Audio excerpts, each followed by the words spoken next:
I have people skills. I am good at dealing with people. Can't you understand it? Lighten up, Francis.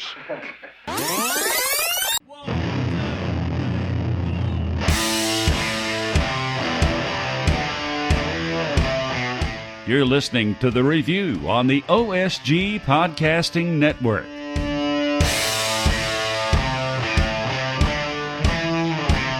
Hello, everybody, and welcome to The Review. It's the OSG Sports College Football Podcast, or if you're watching on YouTube, our video show, the video version of the podcast, where we talk about the latest and greatest things happening in the wonderful world of college football. We are the online sports guys, and I'm drooling on my chin for some reason. Can't help you, brother. Man, you must be excited for this one. Indeed, I am. We actually have content to talk about this week. A couple different stories going on in the world of sports. Yeah, some of it's related to the travails or the adventures of whether we're going to have a college football season or not, but a few other things as well. Well, before we get started, Brother Phil. Yes, sir. Before we get started, by the way, John Wilkerson here to my left, Phil Canner to my right, John Nelson, who, no matter what the boxes look like, we don't know since we're recording this. Watching. I think it needs to be duly noted here. Duly noted. That Phil and I are representing our alma maters. Phil in his Georgia Southern sweatshirt, me in my Missouri State sweatshirt. John, not so much. Not so much. He is always representing somebody. That is correct. Today it is your Humboldt Broncos, since we have done sticks out in the past. It is your friendly neighborhood Cologne Centurions of the dearly departed NFL Europe. And inside that, it is the Major Indoor Soccer League Cincinnati Kids. So we are 3 for 3 today. Cincinnati Kids? Pete Rose. All right, since we're going underneath the hood, the Stanley Cup champion St. Louis Blues. Attaboy. And if we are canceling the NHL season for the rest of the way, no playoffs, they will retain the cup for another year. That you will. And for me, it is generic blue thermal t-shirt. Attaboy. Thank God it wasn't a hairy nipple. Whoa! Oh, Whoa! Why did you put it there? Whoa! I'm not Cuomo. Whoa! Allegedly. Whoa! I think I better steer us back on track. You better start this show, or we're going to be here for a while. Couple of interesting things that came up over the course of the week. Utah Athletic Director Mark Harlan were quoted up in the Salt Lake City area as telling folks up there this latest discussion about when to kick back up and start some college football action. We're talking about maybe mid-June. Does that seem something that would be realistic to you guys at this point, the way things are progressing? And does that have an impact on the season really at this point? I don't think it does. Do you? Wilkie, take it. You take it. All right, then I'll take it. Article from Josh Newman at the Salt Lake Trib. Mm-hmm. And you look at the Utes and their September 3rd season opener, and it's the Holy War at Rice Eccles. And we've heard coaches sit here and say a month to 6 weeks of prep before their first game. So if you think of week before Labor Day, last weekend of August, you go back a month, that gets you to late July.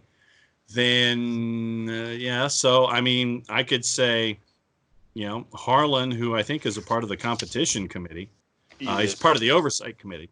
So for him to say, some idea what's going on. Yeah, 7 weeks. He says somewhere around 7 weeks appears to be the happy spot that we've landed on. I don't want to know about the happy spot that he's landing on, but nevertheless, he says that's his happy spot.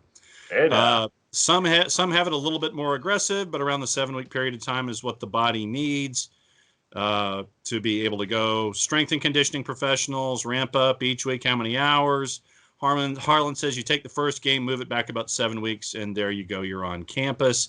So now I think that he's right. I think that you probably could get to a point where you're looking at August 1st, say something like that to get everybody back late July, but that puts you in line with every other football product that we know. So not a surprise, Wilkie, that he's laying it out at that 7-week period. Not a surprise either, but what I've been reading and Burbank is about kids have to be in school for the football season to start. Yep. Okay, so if there's not a summer school, how does that come into play? Because now you got kids not coming in till what, late August, early September, and then is that when fall camps can start? I mean, this is kind of the confusing gray area here. And now we've got media personalities talking about one in particular. What media personality? See, now he's teasing and then he locks up. So I've got to dial this back up and figure out who he's talking about here. Yeah, because I mean, there's always been that little bit of a window where spring or fall practice, even though it's technically summer, they start up in the beginning of August, and it's a little bit before students show up. Not a lot before, but a couple weeks before. Yeah. But at that point, I think you're going to know if campuses are going to be able to open up on time anyway. Most colleges start their fall semesters in anywhere from mid-August through mid-September. Yeah. So you're really not talking about a big period of time where there aren't students on campus. I think what he was getting at is the idea that they're not going to have a season with games if there aren't students, if they're not actually going to have an on-campus classwork schedule. Yeah, on-campus presence and classwork and all that kind of stuff. So, no, I understand that completely. But I think that if you take summer school out of the equation and just head toward your fall semester, I think that if you have that August 1st-y kind of a thing, I think that that's where we're heading. So, Wilkie, in your audio form, what personality in sports were you teasing before you locked up on us? Chris Fowler on his Instagram basically kind of indicating that there could be a spring season for college football, which when you look at all the parameters right now, if you can't get kids in school and if that's the parameter where fall camp can start, that might be an option. I think it's a logistic nightmare for colleges and universities, because I think if you do that, you can't start the college football season, or at least start fall camp in February, and you really can't start it until mid-March or maybe beginning of April, because you don't want to interrupt the NCAA tournament, which would be an interesting conundrum for college athletics. If you got the tournament going on and you kick off the college football season, what am I going to watch? Yeah. I mean, think about it. You're kind of eating your two cash cows there. But I just thought that was interesting. And how will it work? Because now you're interfering with college baseball, which there's a lot of schools out there where that's a moneymaker for. Yeah. So it's it was kind of an interesting subject to bring up. Of course, this all is in the hands of university presidents. Yes. Who will make the decisions as to what season and whether those colleges and universities are going to open for their summer and fall semesters on time. So, man, what an interesting time we're in. You ain't kidding. A lot of speculation, but nobody really knows anything for sure. The good thing with college football, at least in my mind, is that we've got a little bit of time. They don't have to make the decision tomorrow.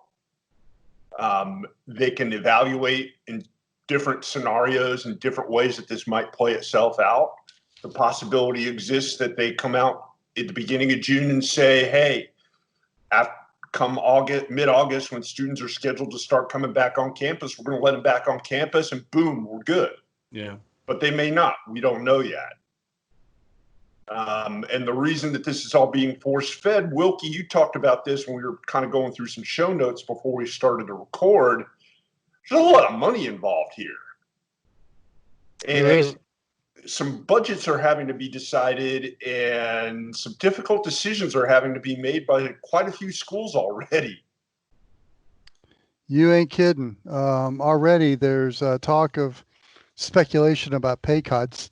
The University of Arizona is looking to save almost $100 million university-wide and looking at 20% pay cuts for all employees, and that includes athletic department personnel.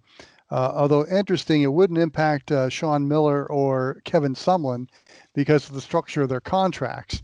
So that's an interesting thing. And obviously, another show note topic we brought up is at Florida State, where they're talking about it wouldn't be a pretty picture if there's no football. God help us if that's a scenario.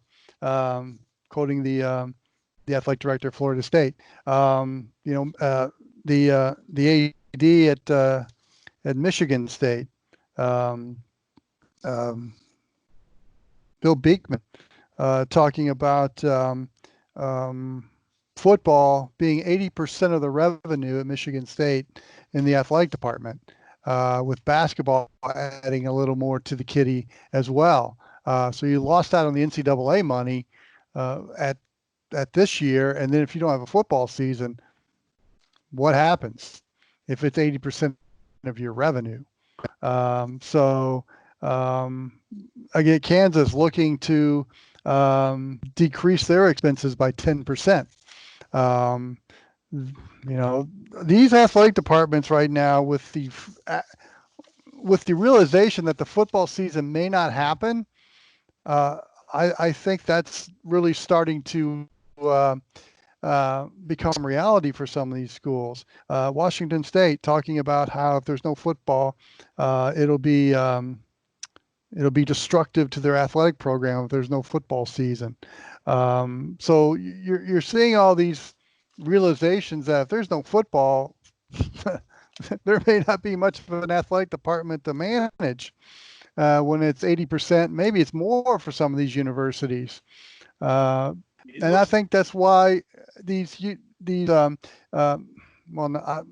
the college presidents, I don't know, but there's just this feeling that I think people are hell-bent to get the college football season going. And I don't know if doing a spring season is the answer that's being floating around, but I think anything they can do to get it done in the fall, and you got to play with fans. You got to. College football is a totally different animal if there's no fans there. But I just think the powers that be and every level of administration at a university are hell-bent on having this college football season happen. John, I mean, there's going back to what we were talking about having to manage finances and kind of look at ways that you can shave things. Pretty much everything seems to be on the table in terms of proposal. Yeah. Another one that came up this week was UNLV, as the school's athletic director, Desiree Reed-Francois, told the Las Vegas Sun, we're going to look at travel expenses. We're going to look at the number of away games, and we're maybe looking at busing to places that we've flown before. We're talking about cutting airfare. Florida State is thinking about doing the same thing. They lost $2.5 million by not being a part of the NCAA basketball tournament. David Coburn said that that's something that they're considering as well when it comes to not going in the air to everything, scheduling non-revenue sports closer to campus. I know it's a physical impossibility for the Rebels to bus to Hawaii for that conference game in the Mountain West. According to the Las Vegas, there is a boat available. Yes, you ain't kidding. Yeah, the Las Vegas Sun in the article with that interview said that UNLV spent just under $3 million in travel across all sports. Football made up just under $600,000 of that. So you have San Diego State, San Jose State, Fresno State in the Mountain West, and those probably will be places that you end up taking a bus to.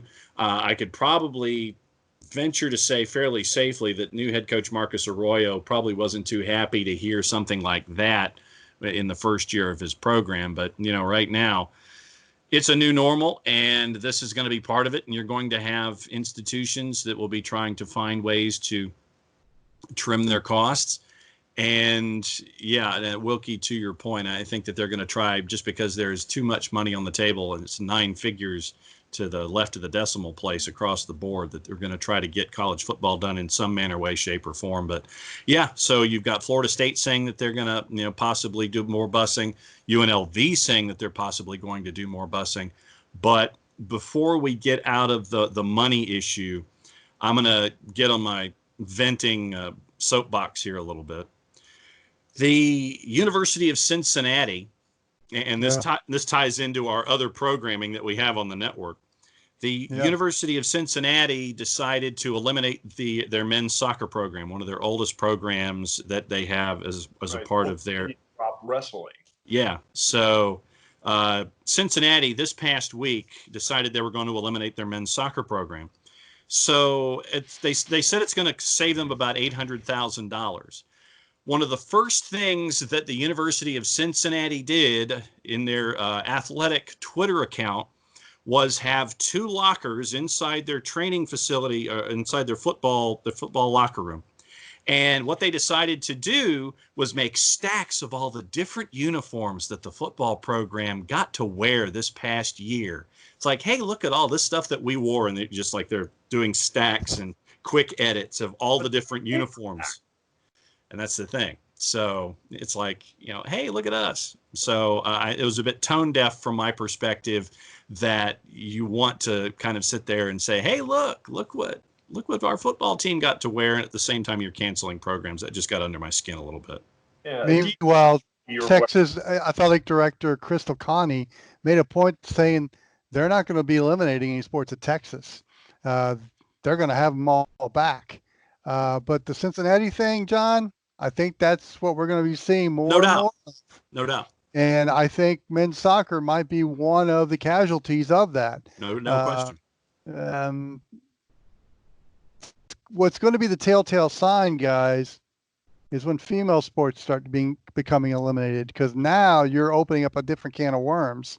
Oh yeah. And that's not going to be pretty. No, and we had the group of 5 asking for allowances over the next handful of years in a submission to the NCAA about their percentages and allowables and things like that. And Wilkie, to your point, I think that in addition to what the Go-Fives asked for this past week, I think it's all a part of this encompassed discussion about saving money and your budgets and your finances, and having to juggle Title IX. And that, to me, is going to be one of the biggest things down the line across the board, is juggling these Title IX sports and the Title IX qualifications that you have to meet. But having what the Go-Fives did, what they did this past week, I think that's going to be an interesting play. Talked about that a little bit in the last show. They're the ones who are going to take the brunt of this, because they're the ones operating on shoestrings. One of the things I wrote about this past week on theonlinesportsguys.com. Excellent plug. Is the disparity in income between the Power 5 and Group of 5 schools. Wilkie brought up Texas, saying that they're not going to cut anything. And Texas, they can afford not to cut anything, because they generate 200 plus million in revenue every year. Yeah. Well, they've got the revenue from the Longhorn Network. Yeah. Yeah.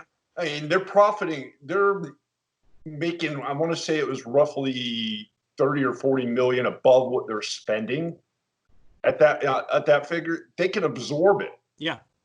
Most of the Group of 5 can't.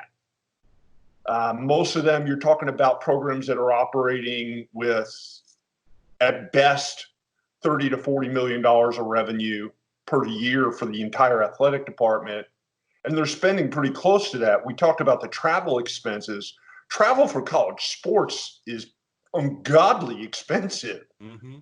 To just the thought of getting, even if you've got some of your own plane or whatever, it's still expensive as hell to get 100 people from, say, in the ACC, from Boston College down to Tallahassee for a Boston College Florida State game. Yep. You're talking about a lot of money, and that adds up if you don't have that income coming in real quick.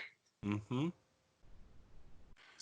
So, yeah, Wilkie, I think that you're going to have more of these instances coming across the board where the Power Fives that are tied to the network contracts, they're going to figure out how they can manage everything, whether it's revenue, non-revenue.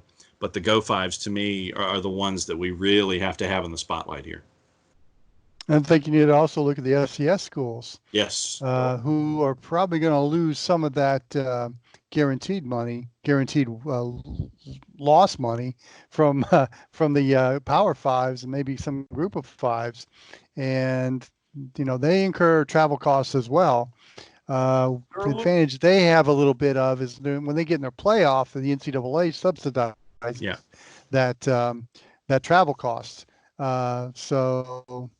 Yeah, I just think it's interesting times for athletic budgets right now because you're relying on one sport to fund everything, and you've expanded so much, and even the TV money is a little questionable as well. Mm-hmm. If you can't have a season, you don't get a rights fee. So I would not want to be a director of athletics right now at any large university because they're just think about the intake of alcohol they're consuming right now. God, because you can't just plan for one scenario saying, well, if this happens, this is what we do, because you don't really know what's going to happen. Nope. It could all change tomorrow. Yeah. Or it could change at the end of May, or it could change at the end of June. Russians don't take a dump, son, without a plan. Yeah. You've got to map out at least potential options to put on the table at any point in time. Yep. And with that said, Phil, that is why they are hell bent on having a college football season. They have to. Yep. No matter when they play it, they have to have it. And it has to happen somewhat in a normal time period. I mean, they've got to start this in September. Otherwise, I just don't see how it works. Now, there's probably people smarter than us three, that can figure this out. But if they don't have a handle on things, they can't make an exception for college sports. The pros, yeah, they can work around a little bit. If they had to, they could probably figure out a way to make NFL football or NBA basketball or NHL hockey. You can make those work in empty arenas. It wouldn't be the ideal situation, and there's a lot of logistical issues on the side there too. But college sports is completely dependent on kids being on college campuses. It's not as much as it's run almost like a professional sport. It's a big business. I mean, bottom line, it is a business. Big business, but there's a little bit more at play. It's not just we're going to go to X city and set up in this stadium and play. There's a lot more to it. And I feel for the schools and I feel for the universities and everybody else that's losing money, but talk to a small business owner, talk to a guy who owns your restaurant down the street, who can barely afford to pay the 2 employees he still has left, making to-go food for the handful of people that come in every day just so they have some sort of money coming in. Yeah. I mean, the whole loss thing is scale. Mm-hmm. And yeah, you're talking about a pretty big scale when it comes to college football, just because of the sheer amount of money that's involved. They're not the only ones suffering. But I digress. What do we have left in the opening segment before we talk about the value of Cruton in the next segment? I think we kind of hit on the stuff we wanted to hit on. Okay. And this is something that really we hit on for the last couple of shows. We talked about multiple scenarios as to how this may all play out. Who's going to end up doing what, when, and where. And we don't know. They don't know. Nobody really knows until such time as somebody can make a firm commitment. We're all talking about hypotheticals here. Yep. Speaking of hypotheticals, when we come back in the second block of the review. That's an absolute. That's not a hypothetical. saw an interesting report that puts some value on high school recruits coming from high school to colleges and what they might be worth. The results may be a little bit of a surprise to you because it damn sure was a surprise to me. Yeah. That and more when we return with the second block of the review on the OSG Sports Podcasting Network. The OSG app is up and running on your Android or iPhone. Install the OSG app and listen to our podcast from college football, soccer, and lacrosse. What are you waiting for? Download the OSG app today. If you've been hurt in a car wreck, contact my friend Steve Apolinski of Apolinski and Associates. He's been representing individuals for over 30 years throughout Georgia and Alabama. Email him at steve@aa-legal.com or call him 24/7 at 404-377-9191. The initial consultation is free. We know that every driver is different, and a one-size policy does not fit all. That's why Country Financial offers a variety of discounts, so you get the coverage you need and the savings you deserve. From good driver to good student, multi-policy to multi-car, we've got a discount to suit every driver. Call Jason Wright at 678-568-6871 today to see what you could save. On Facebook at Jason Wright Agency or by phone at 678-568-6871. Discounts vary by state. Policies issued by Country Mutual Insurance Company, Country Preferred Insurance Company, or Country Casualty Insurance Company, Bloomington, Illinois. Pain heals. Chicks dig scars. Glory lasts forever. Right on. Shotgun. DC right. Flip 90 dig. On the center. Ready? Welcome back to the review. It's the OSG Sports Team talking college football. OSG Nelson on your, I'm not sure which side he's on really, to be honest with you, because Skype doesn't show us that for those watching on YouTube. And for that matter, for those of you listening to the podcast on Spreaker or any number of podcasting networks, it really doesn't matter what camera direction we're on because you're just hearing us. Oh, don't forget this.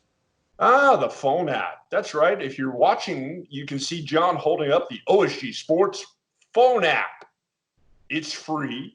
You can get it at the Apple Store. You can get it at Google Play. Download it now and get notifications anytime a new show drops. Because once we get to the fall, hopefully we'll have a few more shows coming in. And you'll get notifications all throughout the week. Attaboy.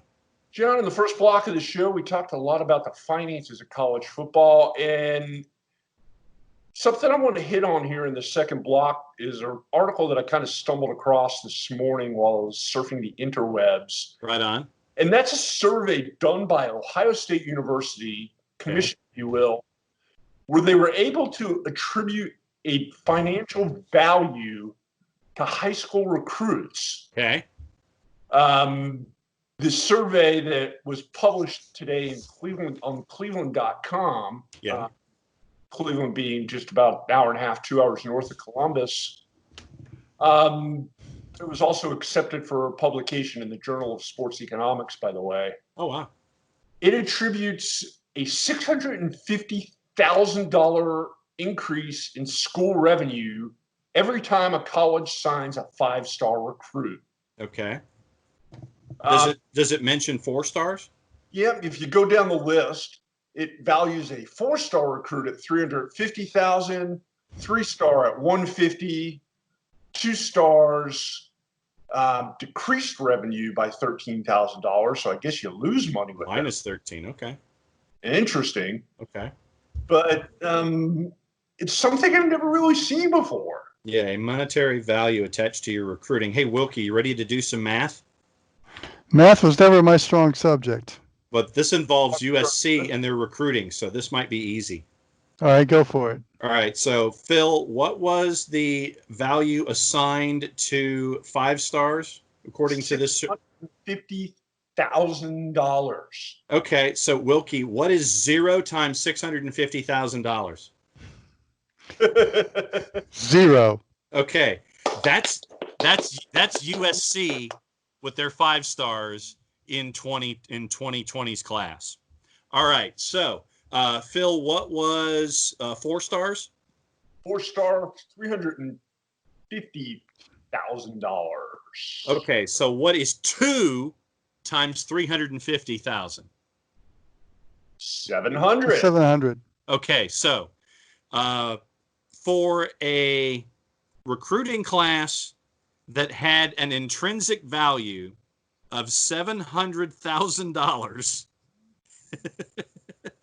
USC, with their most hideous, terrible, no good, very bad signing day, the last go round, 10th in the Pac-12, and it was the 5th class and the second straight under Coach Helton that finished outside of the top 10, second straight in the top 10 in 2 decades. So you're looking at the value of $700,000 for an entire 4-star, 5-star signing class from USC in 2020.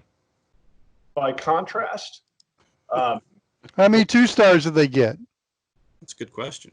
Is that deducts from the value? Well, let's find out here. So, all right. and So, I'll give you a contrast from one of the big name schools in the Power 5, the Georgia Bulldogs, this past year bringing in 4 5-star recruits, okay. which I believe works out to roughly Almost 2 million. On 2 million. probably more than 2 million. Yeah. So 4 times 650 or 4 times 600? 4 times 650, which would be 2.6. Yeah, $2.6 million just on those recruits.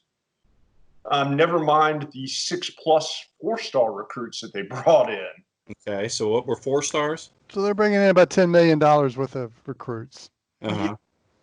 Probably a ton of 3 stars too. Yeah. All right. So what were 3 Over stars $10 million. again? There's 150,000. Okay. So USC had 11 3-stars.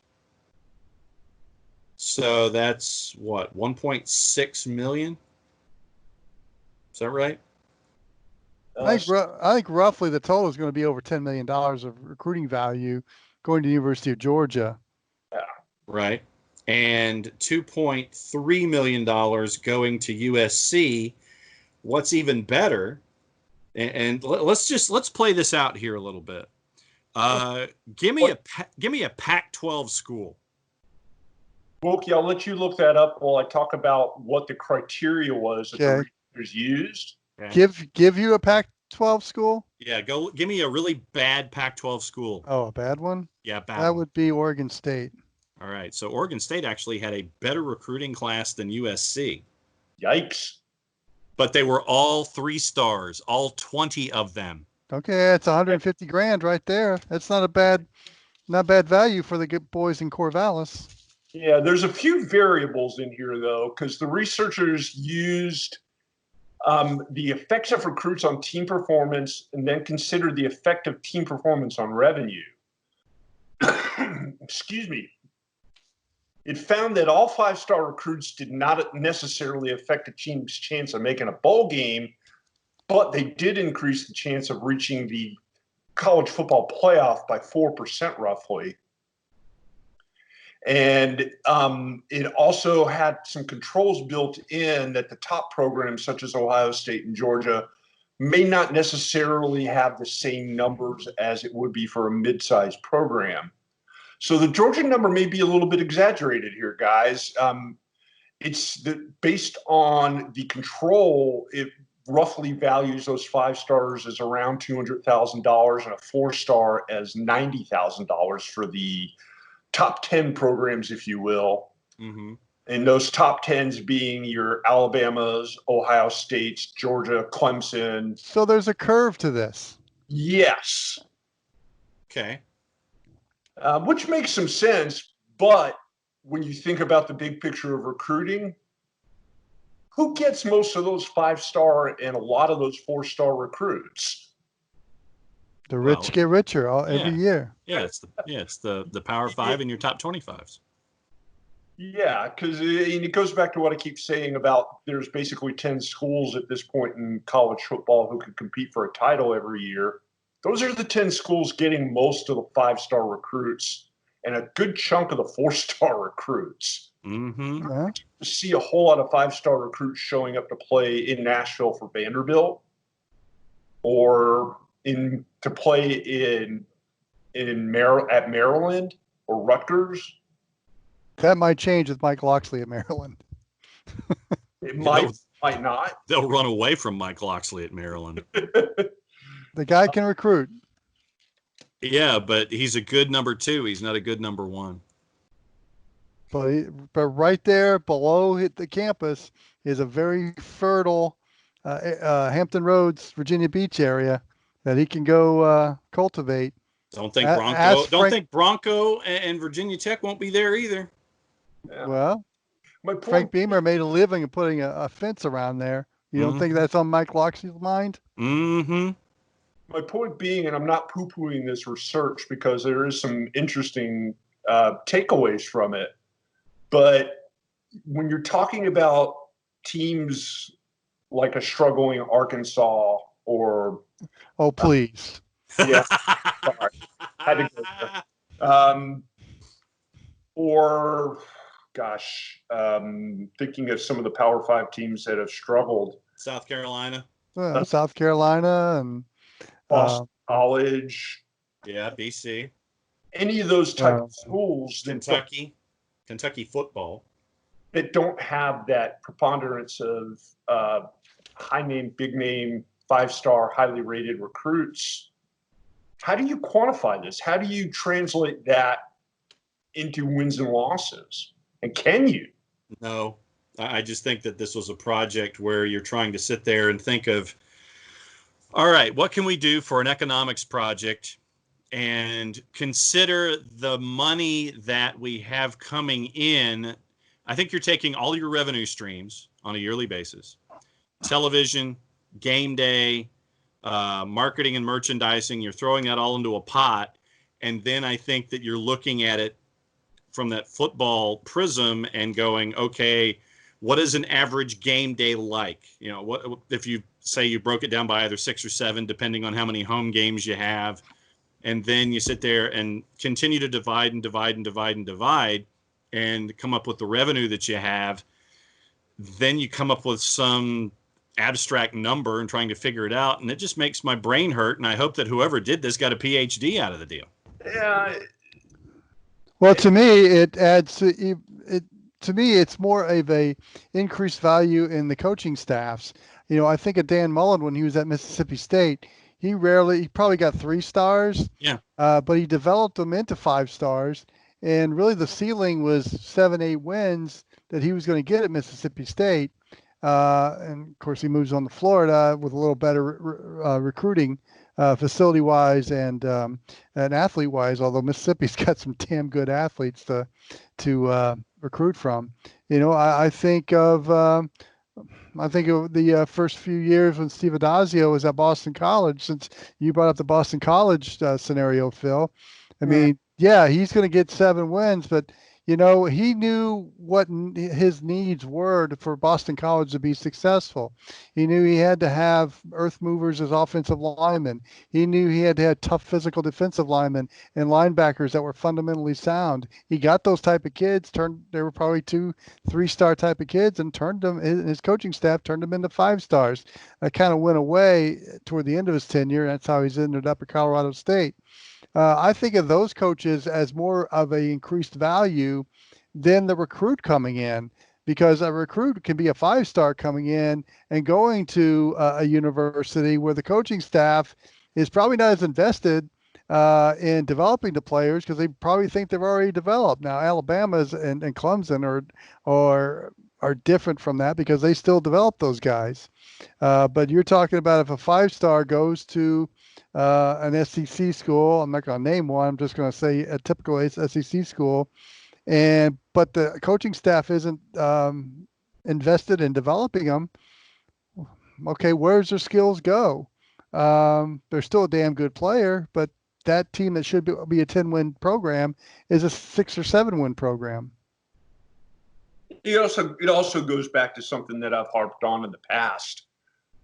And yeah, while rating high school kids when they're making the jump to college is a great thing for revenue, and it's a great business driver and all this other stuff.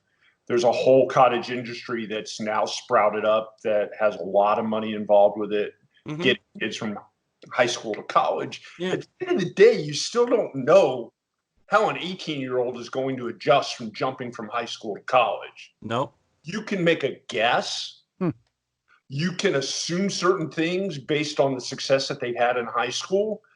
But until that kid gets on a college campus and is surrounded by kids that are just as big, just as fast, just as strong, and can do all the things that they can, as opposed to being the big man on campus in high school and just dominating guys at that high school level that can't compete with you, until you see how that kid makes that adjustment, I don't see how you can quantify it.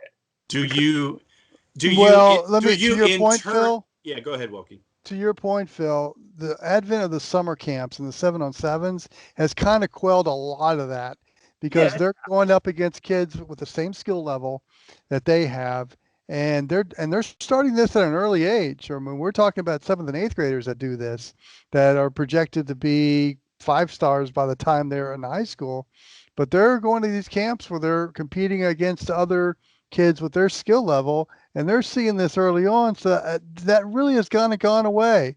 To me, it's not necessarily playing against people that on the same skill level as you have and competing against them. It's being away from mom and daddy for the first time. And who is going to be those surrogates for them while they're away from home? This, the other part that I was going to get to there, which all into the same thing.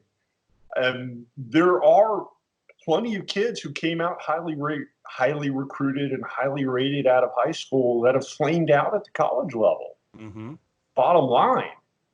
So how do you quantify that? How can you assign a value to something like that when you don't really know? Well, and then at the same time, for every 5-star, 4-star that goes to a program, and then all of a sudden doesn't make the grade, has to drop out, has to transfer, wants to transfer. Does this affect this study's profit and loss sheet? And do they reconfigure the numbers when it comes to what they're looking at? It's like, yeah, you can sit there and say that a 5-star for Ohio State is worth $600,000 or whatever for each 5-star, but in their economic model, do they then pull that 600,000 out and reorient their figures as to the level of success of a program if you lose? So what happens like with a Justin Fields? When Justin Fields goes from Georgia, he's a 5-star, goes to Georgia. All right, great. Then he transfers from one 5-star to another. He goes from one Power 5 to another Power 5. How does that affect the economic model that they've created in this survey? And what did you say that 2 stars were? They were a negative what? 13,000? Yes. 20 or something. Okay. 13,000. Okay. So then J.J. Watt going to Wisconsin was an alleged $13,000 drain. Exactly. For the Wisconsin program, but then as his level of success increased and he became a more dominant player, is his value adjusted for level of success? And so that's what I meant by my example by coaching staffs. Yeah, that was under that was under Brett Bielema when he was at Wisconsin. And they developed, and his DC developed him into a 5-star player, and so now I guess his value's increased. But how, to your point, John, how do you put a value on a high school player, 17, 18 years old? It's such a wild card. I mean, I don't think anybody who invests in Wall Street would invest in something like that. It's way too volatile. Yeah. Especially if you're negative 13,000. Who's going to throw money at that? Yeah. And I think that's what we're kind of getting at here is there's so many different things that could happen that you can't predict. I mean, all it takes is one incident, one brush with the law, and it doesn't matter how many stars are next to your name. There's a really good chance you may never play it down for that college. Mm-hmm.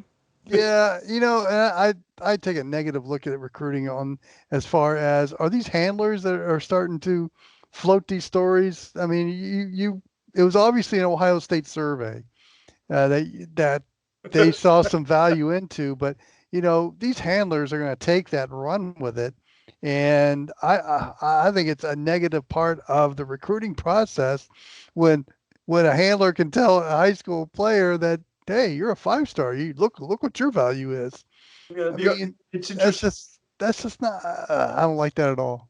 It was interesting because the Cleveland.com article kind of related it to the payment of players, which I don't know how you could possibly do that. First of all, I can't imagine you could ever possibly pay a college football player 6 figures for anything, no matter what the name, image, and likeness. Well, yeah, that's how I would have done it. But then you have to try to figure out some kind of intrinsic value associated with likeness, and it's related to results and all that kind of stuff. So yeah, it's another equation that you'd have to create out of nothing. And then you've got unlimited free agency. Yeah. Basically, the transfer portal allows you to go pretty much wherever you want. So if you don't like where you are the first go around, you just take your ball and go somewhere else. Mm-hmm. What would be really interesting to me as well is see if you could put that kind of a value sign on what coaches do.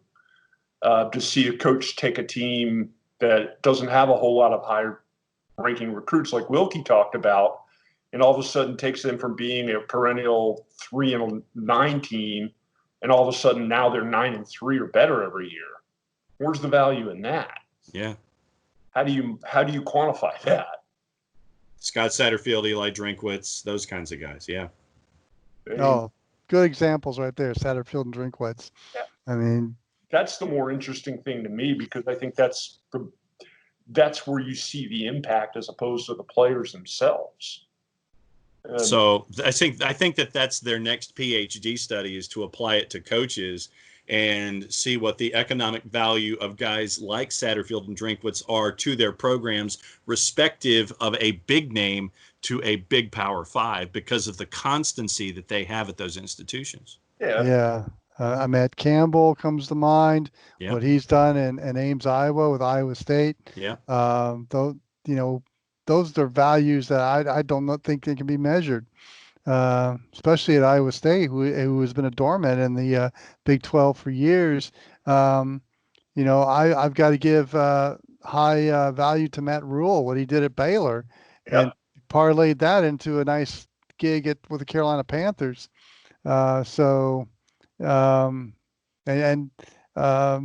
Keeping the tempo afloat before he went to Baylor. There's some great examples of coaches that have proved their wares, and those are some really good examples right there. Yeah, going to be interesting.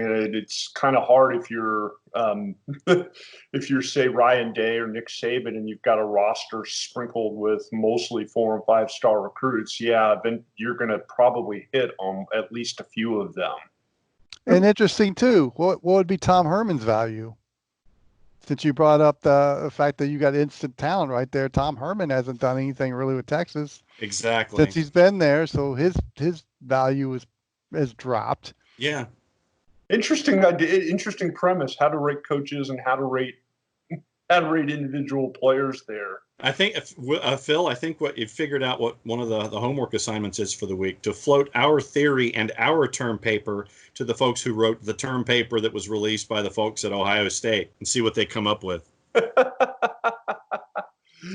We've gotten so deep with numbers and different things like that we've talked about, guys. I want to move on to something else, and something that we've talked about a little bit over the course of the last few weeks, and that's college athletes taking advantage of their notoriety, for lack of a better way to put it, and help come up with charity relief funds for those who are suffering during the economic downturn and trying to deal with the COVID-19 quarantines. Texas quarterback Sam Ehlinger, he's already raised over $100,000. Good on him. On his GoFundMe page for those in need including the Boys and Girls Club of America, the Central Texas Food Bank, Austin Pets Alive, and more. How cool is that? Very cool. Winner of the day. He should at least get consideration for the Heisman Trophy, Sam Ellinger, for that. I mean, that's fantastic. And it's just mind-boggling to me that the NCAA kind of hemmed and hawed about the whole premise of having athletes being allowed to even do this a couple of weeks ago. Yeah. Trevor Lawrence, Sam Ellinger, folks who genuinely want to help out and are pinned in by the antiquated approaches and rules of the current governing body. And now you see what Trevor and his girlfriend are able to do in South Carolina and Georgia, what Sam Ellinger is doing through his great work. It's, let them use their brains, let them help out and understand that they're not profiting off of this. They're trying to help the greater good. Yeah, I mean, Ellinger's GoFundMe, every penny that's raised goes directly to a 501c organization in the Central Texas area. That's what that's the lesson that we're trying to teach kids when they go to college. Yep. Do unto others what you can do. Mm-hmm. That's getting it. Yep. And there should never even be a question that the NCAA would sit there and say, well, wow, we're not really sure that you're able to do this. Technically, according to page 27, Article 212, subsection A through Z, you're not allowed to do this. Stop it. This is what college athletes should be able to do. Stop it. That's use their guys like Sam Ellinger, guys like Trevor Lawrence, who have name recognition in their communities, should be able to do things to help their communities. Mm-hmm. Even if it's just showing up at the food bank to help give out meals to somebody, to generate donations for the food bank. What's wrong with that? Apparently too much, according to some governing bodies. They want it to be all university related and not individually related, which boggles my mind. But I think the rant you just went on there, Phil, is spot on. If you've got the name recognition, and the NCAA has got to understand, if you want the revenue from the tournaments and from the bowl games, you got to have stars, and you got to let the stars do their thing. And Sam Ellinger is a star in the Big 12, and Trevor Lawrence is a star in the ACC and nationally, and will probably win the Heisman Trophy in 2020 if there is a 2020 season. If they can use that to help others, by all means, let them do it. You want 21 and 22-year-old kids to be able to step up on their own without being prompted by somebody else to say, hey, I'm here. I can do something to make a difference in my community. That's what being a college athlete's all about. More than anything else, more than anything you could ever possibly do on a football field, being known for the guy who helped keep a charitable organization afloat at a time of need, that's a life lesson you can never, ever top. There should never be a question here. Nope. Sam Ellinger, I'm not a Texas fan, but I'm a Sam Ellinger fan for this very reason. Same with Trevor Lawrence. You guys keep doing what you do, and hopefully your peers see it and see what you've done and see the pulpit that you've been able to establish and take that ball and run with it. It's all about helping people who can't help themselves. And you kids, you guys, and listen to me, you kids, these guys get it. That's what we're here for. That's why we love college sports. That's why we love sports in general, because it gives them platforms to do things like this. Two guys that are great quarterbacks at their universities that each have a different shade of orange. Burnt and electric. Is it electric orange? I don't know. Yeah, there are about 10 different directions I could take that comment. Orange cream? None of which I'm going because I could get in trouble here with certain demographics. So we'll move on and guys, we're kind of coming to the end of the show. You got anything else you want to hit on here before we wrap things up? We're going to play games in September. I have the feeling. I am so optimistic about that. I got a feeling. Then I'll do the blatant promo for Please. yes. Yeah, because I'm out of breath. Don't forget to reach out, like, friend, be a part of the conversation on all of our social media platforms. You can do it by downloading the OSG Sports app, available iOS and Android. Here is the Android version, as Phil, for those of you watching on the video side, is dialing up the iOS version. It is free. Anytime you get a new program on the OSG Sports Network, you'll get a notification. You get to listen to it. So don't forget to download the OSG Sports app. On Twitter at OSG Sports. He's at OSG Phil. I'm at OSG Nelson. He's at JWilkerson16. Also, don't forget to like, friend, and be a part of the conversation on our Facebook page at OSG Sports. And and the YouTube. Don't forget to subscribe to the YouTube channel. And you get to see the video version of this if you're listening to the audio version first. And any other content that we have that comes across the board shows up on the YouTube channel. So it is all about that whole cross promotion and three-dimensional stuff that we are doing. Also, if you're into soccer, the other half of the network, don't forget to download the Soccer Down Here app as well, available iOS and Android as well. Soccer Down Here Daily Radio, 9 a.m. to 11 Eastern Time, plus a lot of other specialty programming that we have across the board, and we'll be back at it the following morning that you're listening to this at 9 a.m. John, why don't you go ahead and take us home? All right, so for Jay Wilkerson 16, who is a frozen headshot, he's a screen grab for the second block of the show. For OSG Phil, I'm OSG Nelson. Play it safe, everybody. We'll see you next time. Enjoy all of our shows from the OSG Sports Podcasting Network. The OSG Sports app is up and running. Download it today.